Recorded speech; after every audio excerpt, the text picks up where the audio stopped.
මම මේ හදන්නේ පාන් පිටි වලින් පිට්ටු.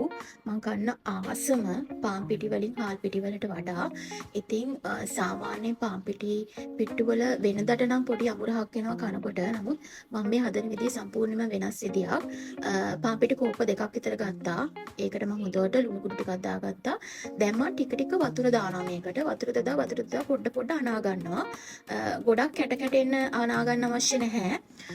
සාමාන්‍ය ප්‍රමාණයට වතුර දදා තමන්ගේ අතට තේරෙනවා ගුලි ගුලි වෙනවා.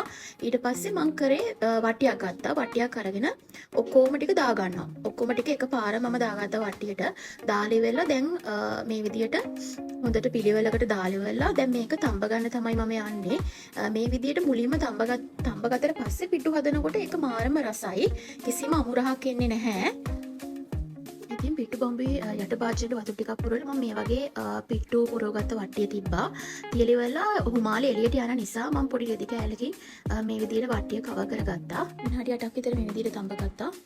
හොඳට තඹ ගත්ත පිටි ටික මේ විදිහට මම නැවතත් වට්ටියට දාගත්තා. ඊට පස්සේ හැන්දකින් පොඩ්ඩක් විතර මේව කරලා ඉවර වෙලා පුළුවන් පොල් ටික දාගන්න.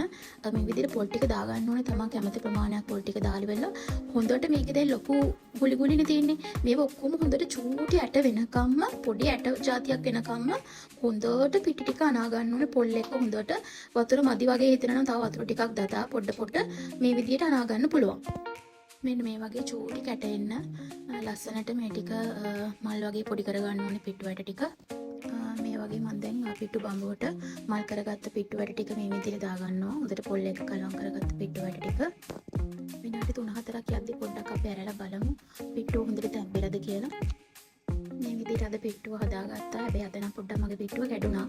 මාත් ඉතින් පිඟානට බෙදාගෙන හොඳට රස විඳින්න තමයි යන්නේ. ඉතින් පාන් පිටි වලින් හදන පිට්ටු කන්න කැමති කෙනෙක් ඉන්නවා නම් මේ විදිහට හදන්න. මේක හරියටම හරියන රෙසිපි එකක්.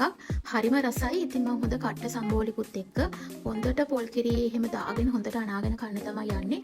ඉතින් ඕගොල්ලොත් මේ විදිහට හදලා බලන්න පාන් පිටි පිට්ටු හදලා බලලා රස විඳින්න.